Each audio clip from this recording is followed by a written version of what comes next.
क्षेत्राधिकारी संत प्रसाद उपाध्याय की अध्यक्षता में रामपुर थाना परिसर में चुनाव को लेकर आवश्यक बैठक हुई, जिसमें उन्होंने चुनाव को सकुशल एवं शांतिपूर्ण तरीके से संपन्न कराने के संबंध में आवश्यक दिशा निर्देश दिए। क्षेत्राधिकारी संत प्रसाद उपाध्याय ने पुलिस विभाग प्रधानों की बैठक को संबोधित करते हुए अपील किया कि थाना क्षेत्र के आदर्श आचार संहिता का अनुपालन कराया जाए, चुनावी माहौल खराब करने वाले लोगों को चिन्हित किया जाए। उन्होंने कहा कि आम जनमानस को अपने मताधिकार का प्रयोग सोच समझकर योग्य, ईमानदार, साफ सुथरी छवि वाले तथा विकासवादी जनप्रतिनिधि को मत देकर स्वस्थ लोकतंत्र के निर्माण में अपनी भूमिका निभानी चाहिए। उन्होंने सख्त हिदायत देते हुए कहा कि क्षेत्र में कहीं भी अवैध शराब का निर्माण न होने पाए, कोई किसी को भी डरा धमकाकर जबरदस्ती वोट प्रभावित न करे, अन्यथा ऐसे लोगों पर सख्त से सख्त कार्रवाई की जाएगी। थाना अध्यक्ष ओम नारायण सिंह ने भी सभी लोगों को संबोधित करते हुए कहा कि आप लोगों की अहम भूमिका है, आप लोग अपना सुझाव दे सकते हैं, कहीं कोई समस्या आती है तो तुरंत मुझे अवगत कराएं। बैठक में उप निरीक्षक श्री भगवान यादव, उप निरीक्षक सुदर्शन पाठक, उप निरीक्षक जनक चौबे सहित भाजपा के मंडल अध्यक्ष शरद उपाध्याय, महामंत्री रमेश दुबे, श्यामधर मिश्रा, प्रधान विनोद जायसवाल, प्रधान छेदीलाल, प्रधान नन्हे यादव, जेपी मिश्रा, आद्या प्रसाद गिरी, कमलेश पांडे, संजय गौतम, मनीष जायसवाल, पंचम मिश्रा सहित दर्जनों लोग मौजूद रहे। बाहर से नकली शराब की खपत यहाँ अक्सर हो जाती है। कई मामले पकड़े गए हैं, निवड़िया में पकड़ा गया, बरसठी में पकड़ा गया, रामपुर में भी शायद पूर्व में पकड़ा गया था। ये लोग हमारे पड़ोस के जनपद हैं, भदोही है, प्रतापगढ़ है, स्पेशली उधर से ये कहीं से लाते हैं और यहाँ पर उसको सेल करने का प्रयास करते हैं। हम लोगों तक वो जानकारी नहीं पहुँच पाती है, लेकिन आप लोग अगर थोड़ा सा संजीदगी रखें इस पर, विशेषकर हमारे पत्रकार बंधु जो बैठे हैं, आप लोग थोड़ा सा इस पर अगर प्रयास करेंगे और ऐसा कोई कोशिश करता है, क्योंकि चुनाव के टाइम पे शराब जो है वो बहुत ज़्यादा इसका चलन प्रारंभ हो गया है हमारे प्रदेश में।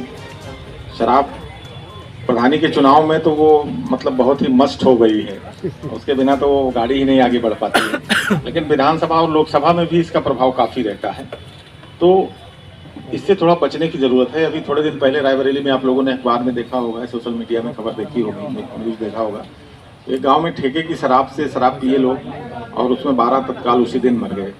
उसके बाद करीब 40-45 लोग बहुत गंभीर हालत में एडमिट हैं, जिसमें 2 और डेथ हो गई हैं शायद। तो ये देशी शराब भी इस समय खतरनाक है। ये थोड़े से लालच में वहाँ का सेल्समैन या छोटा मोटा जो ठेकेदार है, थोड़े से लालच में वो कुछ अपना बनावटी ले लिया, सस्ती मिल गई, उसी रेट में बेच दिया, 10-20 रुपए के लालच में जहर का वितरण कर देते हैं। अपने वोट के बल से वो सरकार बनाता और बिगाड़ता है। जिसको भी वो बेहतर समझे उसको मतदान जरूर करें। इसलिए अपने गांव में और अपने पोलिंग सेंटर पे जितने भी वोटर्स हैं, इनको जो है मतदान के लिए जरूर प्रेरित करें, अपना मतदान देने जरूर जाएं। इस बार बड़ी अच्छी चुनाव आयोग ने व्यवस्था की है, जो 80 वर्ष से अधिक के बुजुर्ग हैं, विकलांग हैं, उनको जो है व्यवस्था उनके घर से ही वोट लेने की गई है। तो अगर कोई ऐसा व्यक्ति है तो समय रहते BLO से उसका फॉर्म, शायद पहुंच भी गए हैं, हम न पहुंचे हो तो जो BLO हो उससे कहिएगा तो वो फॉर्म दे देगा, फॉर्म भर जाएगा और फिर बैलेट वहां जाके उससे वोट ले ली जाएगी। ये एक अच्छी व्यवस्था इस बार चुनाव आयोग ने की है। इसके अलावा महिलाएं हैं, घर के लोग जब तक उनको प्रेरित नहीं करेंगे और घर के लोगों को आप नहीं प्रेरित करेंगे, तब तक महिलाओं की वोट थोड़ा कम हो जाती है गाँव में। प्रत्येक वोटर गाँव से आए। आपके जनपद के अधिकांश लोग बाहर हैं, मुंबई है, दिल्ली, कलकत्ता, इन जगहों पर बहुत संख्या में लोग हैं। 7 को यहाँ पर इलेक्शन है और शायद 19-20 में होली है, तो उनको आप लोग अगर फ़ोन करके बुलाएंगे, भाई आइए ये भी त्यौहार है, इसको मनाइए, उसके बाद होली मनाइए, फिर वापस जाइए, तो होली के बहाने उनको बुलाया जा सकता है। तो आप लोग कोशिश करें कि जो भी यहाँ के मतदाता हैं, बाहर हैं, वो सभी लोग आएँ और इस पर सहभागिता करें, क्योंकि चुनाव का प्रतिशत हमारे जनपद का वो अन्य जनपदों की तुलना में काफ़ी कम हो जाता है। इसी कारण से इस पर हमारे DM साहब बहुत चिंतित हैं। कई बार उन्होंने मीटिंग्स लिया और हम लोगों के माध्यम से आप तक अपनी बात पहुंचाने का उन्होंने प्रयास किया। तो प्रशासन का ये आप लोगों से अनुरोध है और निवेदन है कि इसको जो है हर एक, अगर एक वोट भी एक व्यक्ति बढ़ा देगा तो उससे हमारा परसेंटेज काफ़ी बढ़ जाएगा। कोशिश करके जो लोग बाहर हैं मतदाता उनको बुलाया जाए, मतदान कराया जाए उनसे। ये उपाय है। दूसरा, हम लोग जो भी ऐसे व्यक्ति हैं जो दबंग टाइप के हैं ये, और चुनाव में कोई ऐसे चुनाव संबंधी कोई अपराध तो आपके यहाँ हुआ नहीं, फुल बूथ के अंदर किसी तरह कोई घटना नहीं हुई कहीं।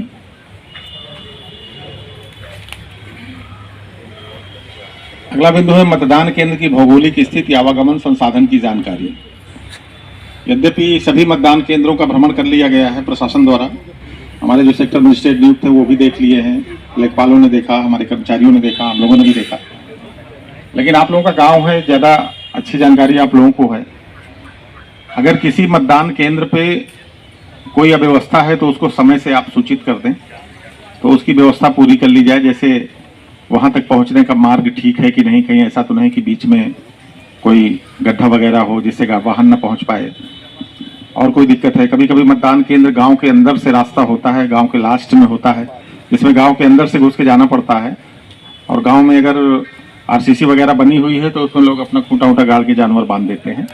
इस तरह की अगर कोई चीज़ है तो उनको थोड़ा सा बता दिया जाए, वो हटा लें उसको। और ग्राम प्रधान लोग यहाँ पे आए हुए हैं, अगर कहीं मिट्टी उट्टी डलाने की ज़रूरत है, भाई हमें काम बताया जाएगा तो भी आप ही के लोगों के माध्यम से काम होगा, तो उसको समय रहते उसको पूरा करवा लें। लाइट ज़्यादातर केंद्रों पर है, अगर बाई द वे नहीं है किसी केंद्र पे तो उसको कहीं साइड में जो नज़दीक का घर हो वहाँ से एक दिन के लिए एक तार जुड़वा दिया जाए। जैसे जो हमारी पोलिंग पार्टी आएगी, रात में उन लोगों को काम करना पड़ता है, उनको उजाले की ज़रूरत पड़ेगी। और अगले दिन भी चूँकि इस बार थोड़ा सा समय शायद बढ़ाया गया है, शाम को 6 बजे तक है पोलिंग, तो 6 बजे लगभग शाम होने लगती है, फिर वो बंद होते होते 7 बज जाता है, अंधेरा हो जाता है, तो लाइट की आवश्यकता ज़रूर पड़ेगी। अगर बिजली किसी स्थिति पर नहीं पहुंच सकती है तो फिर पेट्रोमैक्स वगैरह ये कुछ व्यवस्था करवा लीजिएगा। वहाँ के हैंड पाइप्स है, पानी दे रहे हैं कि नहीं, लैट्रिन वगैरह जो बनी है साफ सुथरी हो, ये चीज़ थोड़ा जब आप लोग ध्यान देंगे तो वो सम्यक रूप से ठीक हो जाएगी। चुनाव के मद्देनजर एक गोष्ठी के आयोजन के लिए निर्देशित किया गया, जिसमें हमको और एसडीएम महोदय को रहना था। आज एक अचानक प्रोग्राम लग गया मड़ियाहू में, जिसमें हमारी डीएम साहब, एसपी साहब और डीजे साहब की पत्नियां जो हैं आई हुई हैं, उनका कोई कार्यक्रम है। उस कारण से मैडम नहीं आ पाई, मुझे अकेले ही आना पड़ा। आज की गोष्ठी मुख्य रूप से इसलिए रखी गई है कि जो आने वाला हमारा विधानसभा का चुनाव है, इसको बेहतर ढंग से निपटाया जाए। आप सबके सहयोग से प्रशासन और आप जितने जनप्रतिनिधि हैं हमारे और जनता के लोग हैं, पत्रकार बंधु हैं, सभी की इसमें सहभागिता बहुत आवश्यक है। और उसी में आपस में विचार विमर्श करने हेतु ये गोष्ठी का आयोजन किया गया है। इसमें कुछ बिंदु हैं जिन पर डिस्कशन करना है। पहला बिंदु है वर्नेबिलिटी कम किए जाने की कार्यवाही। पहले हमारे जो पोलिंग सेंटर्स होते थे, चुनाव के केंद्र होते थे, उनको संवेदनशील अति संवेदनशील रखा जाता था। अब वो सब हटा दिया गया है, उसकी जगह वर्नेबल और क्रिटिकल कर दिया गया है। वर्नेबल वो गांव और मजरे हैं जिनमें कुछ मतदाताओं को कुछ दबंग लोगों द्वारा मतदान डालने से रोका जाता है, अवरोध किया जाता है, या प्रलोभन के द्वारा उनको अपने पक्ष में किया जाता है। इन चीज़ों की संभावनाएं जहां अधिक होती हैं वहां उस गांव को हम लोग वर्नेबल रखते हैं।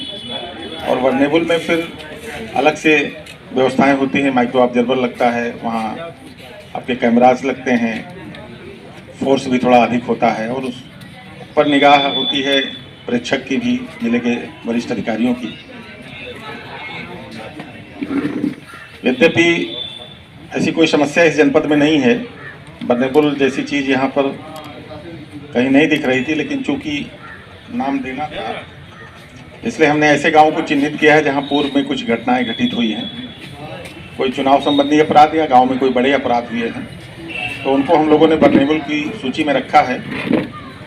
उन गांव से संबंधित जो भी यहाँ व्यक्ति मौजूद हैं, थोड़ा सा ध्यान देने की ज़रूरत है। उन गाँव में बहुत सतर्कता रखने की ज़रूरत है, क्योंकि उसमें पूरे प्रशासन की निगाह है, चुनाव आयोग की निगाह है। इन गाँव में गोरा पट्टी है, जमालापुर के पास है, अच्छा, गोरा पट्टी पट्टी अलग है।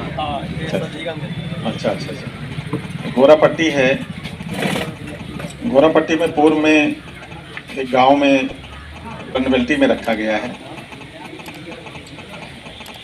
दूसरा गांव आशापुर है। आशापुर में 2015 के पंचायत चुनाव में एक प्रत्याशी की हत्या कर दी गई है। हालांकि वो सब जेल में है, सजा वगैरह भी उनकी हो गई है, लेकिन उस कारण से ये गांव वल्नरेबल है। तीसरा सपही का मजरा है नरसिंह दासपुर। यहाँ भी एक पूर्व में घटना हुई है, एक मर्डर की हुई है। उस वजह से तनाव को देखते हुए उसको वल्नरेबल रखा गया है। अगला गांव है दमोदरा। दमोदरा थोड़ा सा दबंग टाइप के लोग ज़्यादा हैं वहाँ। लड़ाई झगड़े की आशंका बनी रहती है। 2 गुट हैं वहाँ, और राजनीतिक रूप से भी मजबूत हैं, आर्थिक रूप से भी मजबूत हैं, इसलिए उस गांव को रखा गया है। और एक गांव है पट्टी, ये जमालापुर पट्टी है, वहाँ भी वही चीज़ है, पार्टी बंदी का। तो मुख्य रूप से ये 5 गांव जो रखे गए हैं, इनसे जो भी लोग उपस्थित हैं थोड़ा सा ध्यान देने की ज़रूरत है। इन गाँव में विशेषकर सब लोग सतर्क रहें, कोई ऐसा कार्य न करें जिससे संकट में पड़े वो। इवन मारपीट की घटना भी अगर इस समय इन गाँव में होगी तो वो सब सीधे जेल भेजे जाएंगे, जो 151 में बंद होंगे। तो चुनाव तक वो लोग सतर्क रहें। जो भी विवाद हैं उनके, नाली के, पानी के, खेत के, शहन के, वो सब चुनाव बाद निपटाए जाएंगे। क्योंकि आज हमारा फोर्स भी रवाना हो रहा है बाहर ड्यूटी के लिए, तो लगभग पूरे चुनाव तक फोर्स बहुत कम रहेगा, इसलिए बहुत समुचित उसका समाधान हम लोग नहीं कर पाएंगे। केवल जो बहुत अर्जेंट है वही कार्य देख पाएंगे। तो ये आप लोगों की जिम्मेदारी बनती है कि ऐसे समय पर गांव लेवल पर ही उनको समझा बुझा कर और उनको थोड़ा सा समय दे दिया जाए कि जैसे जो हो बने रहो। उसके बाद 10 तारीख के बाद एसओ साहब को बुला के, सीओ साहब को बुला के तुम लोगों का मामला निपटवाया जाएगा। इस टाइप से अगर आप लोग थोड़ा प्रयास करेंगे तो विवाद कुछ कम होंगे। वल्नरेबिलिटी कम करने का एक तो ये उपाय है। दूसरा, हम लोग जो भी ऐसे व्यक्ति हैं जो दबंग टाइप के हैं ये, और चुनाव में कोई ऐसे चुनाव संबंधी कोई अपराध तो आपके यहाँ हुआ नहीं। बूथ के अंदर किसी तरह कोई घटना नहीं हुई कहीं।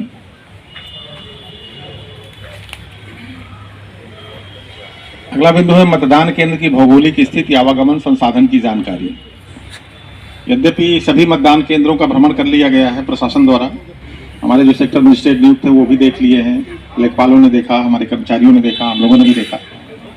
लेकिन आप लोगों का गांव है, ज़्यादा अच्छी जानकारी आप लोगों को है। अगर किसी मतदान केंद्र पे कोई अव्यवस्था है तो उसको समय से आप सूचित कर दें, ये उपाय है। दूसरा, हम लोग जो भी ऐसे व्यक्ति हैं जो दबंग टाइप के हैं ये, और चुनाव में कोई ऐसे चुनाव संबंधी कोई अपराध तो आपके यहाँ हुआ नहीं। बूथ के अंदर किसी तरह कोई घटना नहीं हुई कहीं।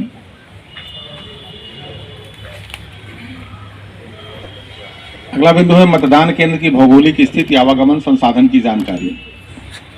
यद्यपि सभी मतदान केंद्रों का भ्रमण कर लिया गया है प्रशासन द्वारा। हमारे जो सेक्टर मजिस्ट्रेट नियुक्त थे वो भी देख लिए हैं, लेखपालों ने देखा, हमारे कर्मचारियों ने देखा, हम लोगों ने भी देखा। लेकिन आप लोगों का गांव है, ज़्यादा अच्छी जानकारी आप लोगों को है। अगर किसी मतदान केंद्र पे कोई अव्यवस्था है तो उसको समय से आप सूचित कर दें, तो उसकी व्यवस्था पूरी कर ली जाए। जैसे वहाँ तक पहुँचने का मार्ग ठीक है कि नहीं, कहीं ऐसा तो नहीं कि बीच में कोई गड्ढा वगैरह हो जिससे वाहन न पहुँच पाए, और कोई दिक्कत है। कभी कभी मतदान केंद्र गांव के अंदर से रास्ता होता है, गांव के लास्ट में होता है, जिसमें गांव के अंदर से घुस के जाना पड़ता है। और गांव में अगर आरसीसी वगैरह बनी हुई है तो उसमें लोग अपना खूंटा वूटा गाड़ के जानवर बांध देते हैं। इस तरह की अगर कोई चीज़ है तो उनको थोड़ा सा बता दिया जाए, वो हटा लें उसको। और ग्राम प्रधान लोग यहाँ पे आए हुए हैं, अगर कहीं मिट्टी उट्टी डलाने की ज़रूरत है, भाई हमें काम बताया जाएगा तो भी आप ही के लोगों के माध्यम से काम होगा, तो उसको समय रहते उसको पूरा करवा लें। लाइट ज़्यादातर केंद्रों पर है, अगर बाई द वे नहीं है किसी केंद्र पे तो उसको कहीं साइड में जो नज़दीक का घर हो वहाँ से एक दिन के लिए एक तार जुड़वा दिया जाए। जैसे जो हमारी पोलिंग पार्टी आएगी, रात में उन लोगों को काम करना पड़ता है, उनको उजाले की ज़रूरत पड़ेगी। और अगले दिन भी चूँकि इस बार थोड़ा सा समय शायद बढ़ाया गया है, शाम को 6 बजे तक है पोलिंग, तो 6 बजे लगभग शाम होने लगती है, फिर वो बंद होते होते 7 बज जाता है, अंधेरा हो जाता है, तो लाइट की आवश्यकता ज़रूर पड़ेगी।